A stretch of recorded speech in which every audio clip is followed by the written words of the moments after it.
μπατόν σαλέ ή κουλουράκια αλμυρά της μαμάς Έλσας. Φτιάχνει περίπου 40 κουλουράκια. Μεγάλωσα βλέποντας τη γιαγιά μου και τη μαμά μου να ετοιμάζουν συχνά γλυκά κουλουράκια και πότε πότε αυτά τα παραδοσιακά αλμυρά κουλουράκια ή μπατόν σαλέ όπως είναι γνωστά αλλιώς. Η γιαγιά μου τα έπλεθε σαν στρογγυλές μπάλες παρόμοιες με μικρές τυρόπιτες, ενώ η μαμά μου τα έκανε πιο φανταχτερά με διάφορα σχήματα. Όταν ήταν έτοιμα, ανυπομονούσα να τα καταβροχθήσω και να τα πάω στο σχολείο σαν ένα πολύτιμο σπιτικό σνακ. Η ζύμη τους είναι λαδερή, τραγανή εξωτερικά, ενώ εσωτερικά θρύβονται ελαφρά χάρη στο λιωμένο τυρί. Τώρα κάθε φορά που τα φτιάχνω στο σπίτι, η μοναδική τους μυρωδιά και γεύση με μεταφέρει πίσω στα παλιά, αθώα σχολικά χρόνια. Ετοιμαστείτε λοιπόν, ήρθε η ώρα να σας δείξω τα πανέμορφα αλμυρά κουλουράκια της μαμάς μου. Κατάλληλα για χορτοφάγους. Πάμε να δούμε τα υλικά μας.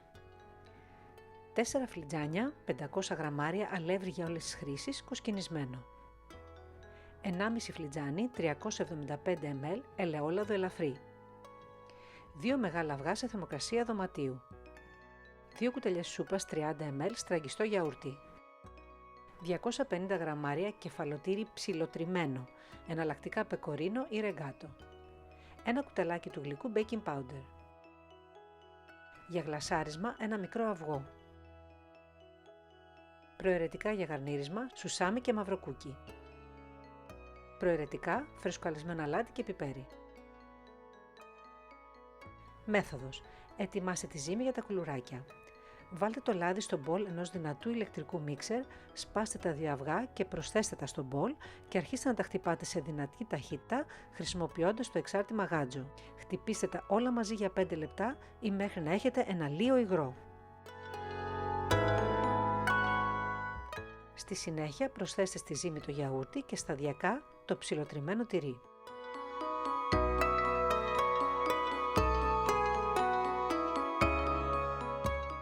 Προαιρετικά μπορείτε να καρικεύσετε τη ζύμη με φρεσκοαλεσμένο πιπέρι και μόνο μία πρέζα αλάτι. Ρυθμίστε την ταχύτητα στο πολύ χαμηλό και προσθέστε σταδιακά το αλεύρι κουταλιά μέσα στη ζύμη. Χτυπήστε τόσο όσο χρειάζεται ώστε να ενσωματωθεί στη ζύμη.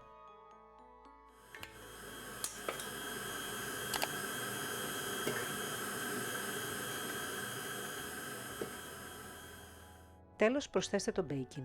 Μόλις μπουν αυτά τα υλικά στη ζύμη, δεν θέλετε να χτυπήσετε πολύ ακόμα για να μην σας κληρύνει. Σταματήστε το μίξερ. Ελέγξτε τη ζύμη. Πρέπει να είναι αφράτη, απαλή και βουτυράτη, αλλά δεν πρέπει να κολλάει στα δάχτυλά σας. Αν κολλάει, προσθέστε λίγο ακόμα αλεύρι. Σκεπάστε το μπολ με πετσέτα κουζίνας και αφήστε τη ζύμη να ξεκουραστεί για τουλάχιστον μισή ώρα πριν πλάσετε τα κουλουράκια. Πλάστε τα κουλουράκια. Μετά από 30 λεπτά ξεκινήστε να πλάθετε τα κουλουράκια σας. Στρώστε 2 μεγάλα ταψιά φούρνου, λαμαρίνες, με λαδόκολλα. Χωρίστε τη ζύμη στα 2. Χρησιμοποιήστε μια καθαρή επίπεδη επιφάνεια και ξεκινήστε να απλώνετε τα κουλουράκια σας. Μπορείτε και να αλευρώσετε την επιφάνεια αν σας βοηθάει. Με τις παλάμες σας πρώτα πλάστε και μετά ανοίξτε για να απλώσετε ένα κομμάτι ζύμης και να φτιάξετε ένα μακρύ λεπτό μπαστούνάκι. Διπλώστε το γύρω-γύρω σαν σαλιγκάρι και τοποθετήστε το στρογγυλό κουλουράκι στο στρωμένο ταψί ή φτιάξτε όποια σχήματα σας αρέσουν. Συνεχίστε με την υπόλοιπη ζύμη. Μην ξεχάσετε να αφήσετε λίγο κενό ανάμεσα στα κουλουράκια στο ταψί.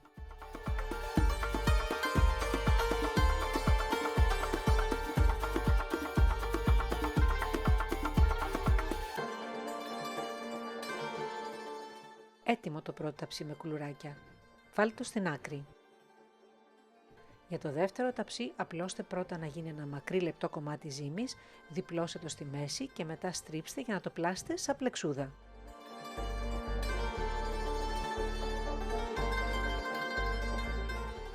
Τοποθετήστε το κουλουράκι στο δεύτερο ταψί και συνεχίστε με την υπόλοιπη ζύμη για να το γεμίσετε.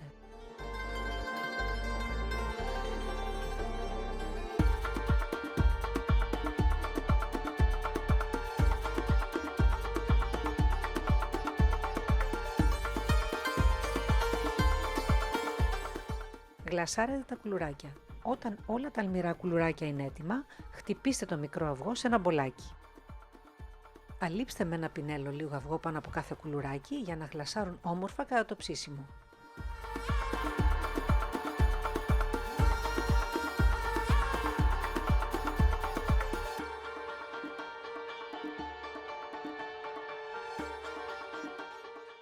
Προαιρετικά μπορείτε τώρα να χρησιμοποιήσετε σουσάμι και μαυροκούκι σαν επικάλυψη.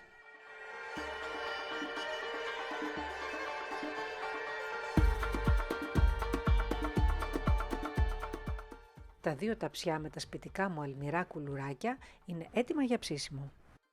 Οδηγίες ψησίματος. Ψήστε και τα 2 ταψιά μαζί σε προθερμασμένο φούρνο στον αέρα στους 180 βαθμούς Κελσίου για 25 με 30 λεπτά ή μέχρι να ροδίσουν τα κουλουράκια. Εξαρτάται από το φούρνο. Στα μέσα του ψησίματος εναλλάξτε τα 2 ταψιά για να εξασφαλίσετε ότι θα ψηθούν ομοιόμορφα.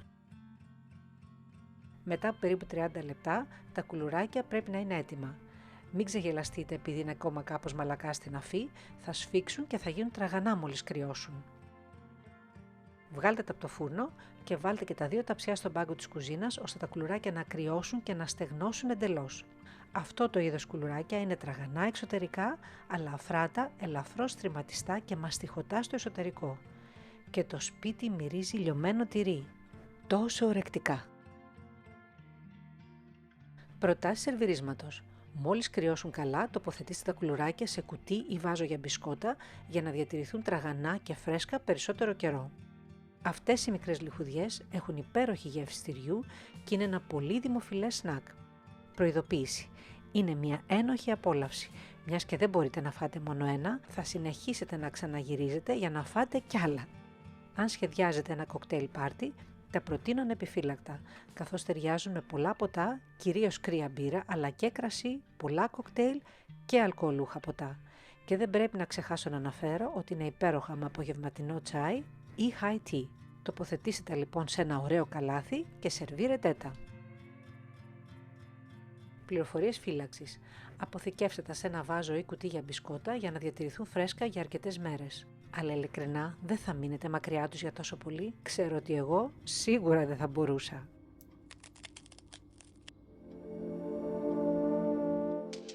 Αλμυρά, τυρένια που λιώνουν στο στόμα και πρακτικά καταμάχητα. Απολαύστε τα με την οικογένεια και τους φίλους σας.